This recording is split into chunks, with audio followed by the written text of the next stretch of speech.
Pinangangamba na ang masamang epekto po sa kalikasan at kabuhayan ng oil spill mula sa lumubog na oil tanker na Terra Nova. 1.4 milyong litro. My goodness! Ganon ng industrial fuel ang laman niyan ng lumubog sa May Limay, Bataan noong nakaraang linggo. Makakausap natin ngayon si Rear Admiral Arman Balilo ng Philippine Coast Guard. Magandang umaga po, Rear Admiral Balilo. This is Aljo Bendio, sir. Sa ngala po ni Kong Erwin Tulfo. Live na po tayo sa Punto Asintado Reload sa PTV at Radyo Pilipinas. Aljo, magandang umaga. Magandang umaga po sa lahat ng inyong tagapagsubaybay. Opo, ito naman po, isa na namang motor tanker lumubog sa karatang sakop ng Bataan. Ilang araw matapos ang insidente ng Mount Terra Nova na pinangangambang magdudulot ng malawakang oil spill. Pero update muna tayo doon sa Terra Nova na insidente. Sir, ano pong update doon? Pinaka-latest na information. Ongoing po yung cutting o yung pagtatakip ng mga pag-treat ng mga leak. No? Sa ngayon po, may mga diving operations na ginagawa para po maampat yung mga leak at maigpitan yung mga valve na lumuwag. Sa kasalukuyan po, 15 na yung valve na naigpitan. At mukhang yun na lamang po ang magiging subject ng diving operations ngayong maghapon. So kung matapos po yung pag-ampat ng leak ngayong araw na ito, magsisimula po yung siphoning tomorrow. Magtatanggal po ng 50,000 every day hanggang maka 300 siya. At hahatakin po yung barko sa shallow portion at doon itutuloy yung pag-siphon po ng remaining oil ng nasabing motor tanker. May narinig ako dito, Rear Admiral Balilo, na hindi kailangang higupin ang lahat ng langis ng lumubog na barko upang mapalutang ang barko. Tama ho ba? Tama po yun.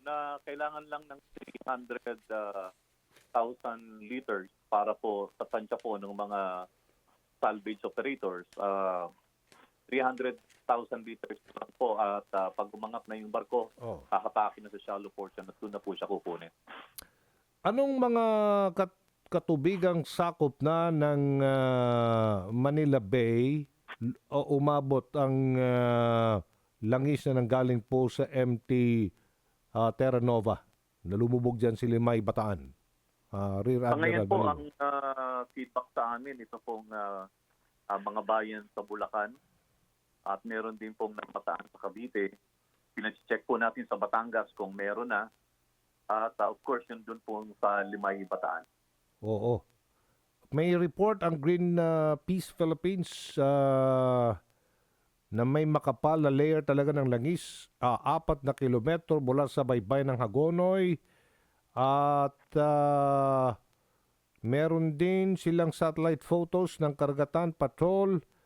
Tama ho ba ito na kinumpirma din ng mga barangay official ng Isla Tibaguin na nakakita ng langis sa dagat habang nangingisda nung weekend?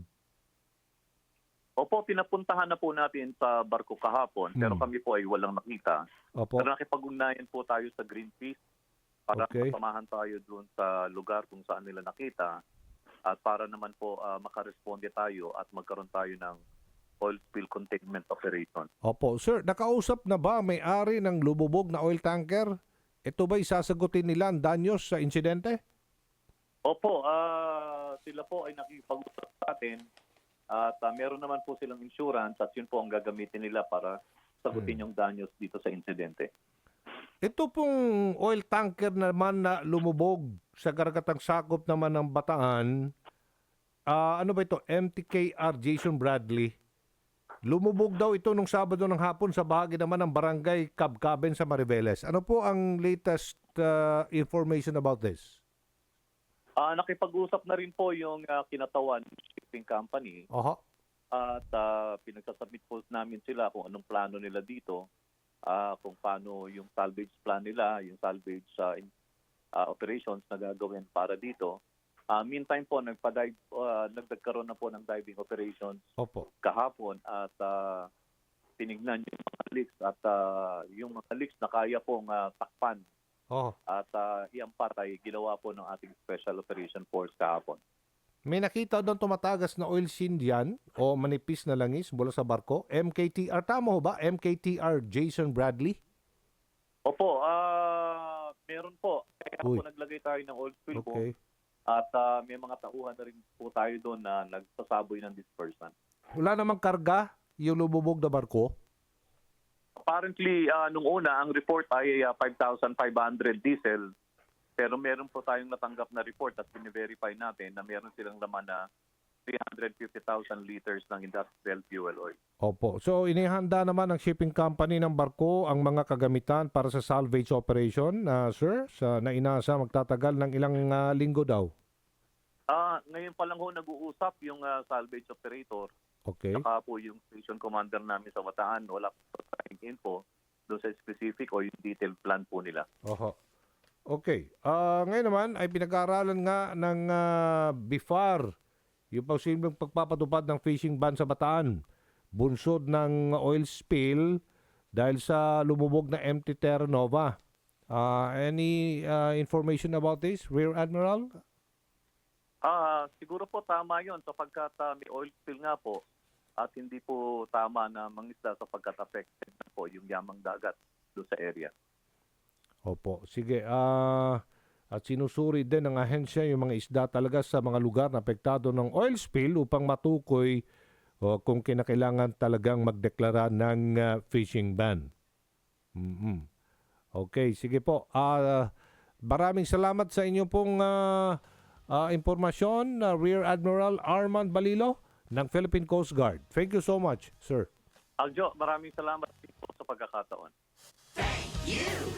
Kausapin naman natin si Ronel Arambulo, ang Vice Chairman ng Pamalakaya. Ronel, magandang umaga. This is Aljo Bendijo sa ngalan ni Kong Erwin Tulfo sa programang Punto Asintado Reload. Live na tayo sa PTV at Radyo Pilipinas. Magandang umaga, Sir Aljo Bendijo. Opo. Sa lahat po taga-suporta ng inyong programa. Okay. Ronel, kumusta na ang mga miyembro ninyo na naapektuhan itong oil spill? Ay talagang nakakalungkot. Ito na namang panibagong pangyayari dahil tungkol po dito sa oil spill. Dahil alam naman natin na talagang kami mga mangisda ay dapang-dapa na mula po sa mga naging epekto ng mga nakaraan sa aming kabuhayan. Usapin ng reclamation, dredging at ngayon nga po itong katatapos lamang na bagyong Karina at Habagat. Tapos nasundan na naman po itong pangyayari po dito sa oil spill. Kaya talagang ang bigat sa aming mga mangisda.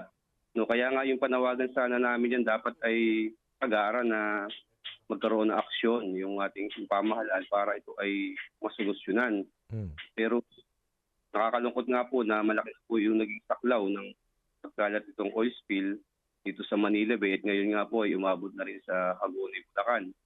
Kung saan ay malaki namang epekto sa mga mangisda dito. At ang nakakalungkot po ay napakabagal ng aksyon ng Philippine Coast Guard. Kanina, narinig namin yung isa namang pahayag mula sa Philippine Coast Guard na hindi pa rin nagsisimula yung paghihigop doon sa oil spill dahil daw po doon sa siyam na bulb na kailangan pang kumpunin. Seal. Opo. Ano bang mga isdang nakukuha nyo dyan sa Hagonoy sa Bulacan? Iba-iba po. May mga galunggong, Marami din palang galunggong dyan. Ano pa? samban, at meron din po dito mga tapong bato. Yan. Nakakalayag pa ba sila ngayon, yung mga kasama ninyo? Di na. Sa kasalukuyan po ay hindi po dahil nga po doon sa pangamba po rito sa dito sa nangyaring paggalat din po ng at meron po mga pag-aano ng fishing ban. At yung pa rin pong epekto ng bagyo nga di salat sa Ito. Kaya may ganitong problema. Ito na nga, pinag-aaralan pa ng BIFAR, Bureau of Fisheries and Aquatic Resources, yung pagpapatupad ng fishing ban naman sa Bataan. Nagagawi ba kayo sa Bataan din? Nangingisda kayo dyan? Yes po, Bal. Oo. Palayo kayo ng palayo, ano? Oo. Yes po, ang apektado po sa Limay Bataan dahil fishing ban nasa tipan po ng mga mangingisda. Oh. Kaya ang dami na ang daming talagang pinapakat ng mga mangingisda maliban din sa mga declared fishing ban. Sa esensya, ang dami fishing ban sa esensya dahil hindi naman pwede nakakalaot pag kami mga bada.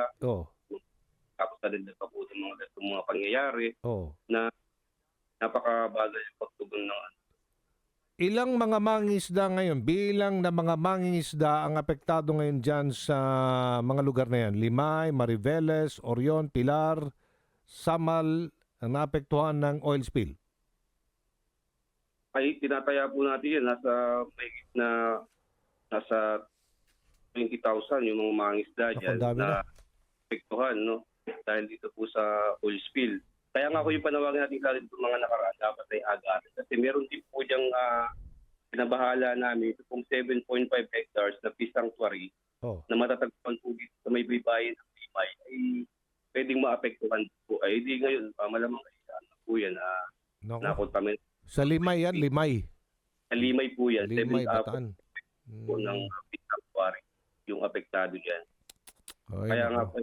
Tapos ngayon po ay mayroong pumulat sa atin yung mga mangisda po dyan sa may bahagi ng Tansa ay nabulaga sila kaninang umaga na may naamoy silang mga langis. So, tingnan nila. Naabot na doon? At tingin po namin iya po ay mula din po sa oil spill mula po dyan sa MT Terranova. Kaya ang laki na po ng saklaw sa Tansa po. Nasa 5,000 na mga mangisda po yung pwede maapektuhan dyan. Sa bahagi ng Rosario, 6,000, Ternate, 3,000. Kaya po, bali na sa 14,000 po sa bahagi po ng bayan ng Cavite po sa mga nabatid natin bayan. At kinakapit po doon sa Metro Manila itong oil spill na to dahil sa bagal ng aksyon po ng Philippines Coast Guard. Tipin nyo po, nangyari po yan noong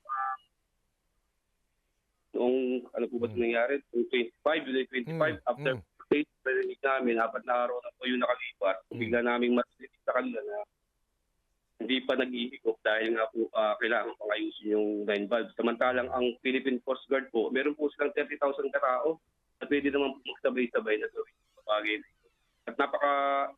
At dapat din ay pagkaroon po ng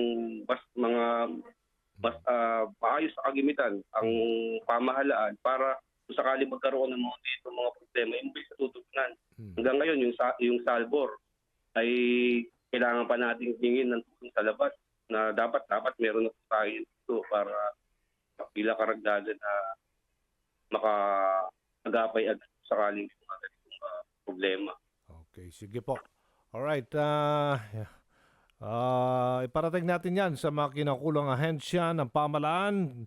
Maraming salamat, Ronel Arambulo, Vice Chairman ng Pamalakaya.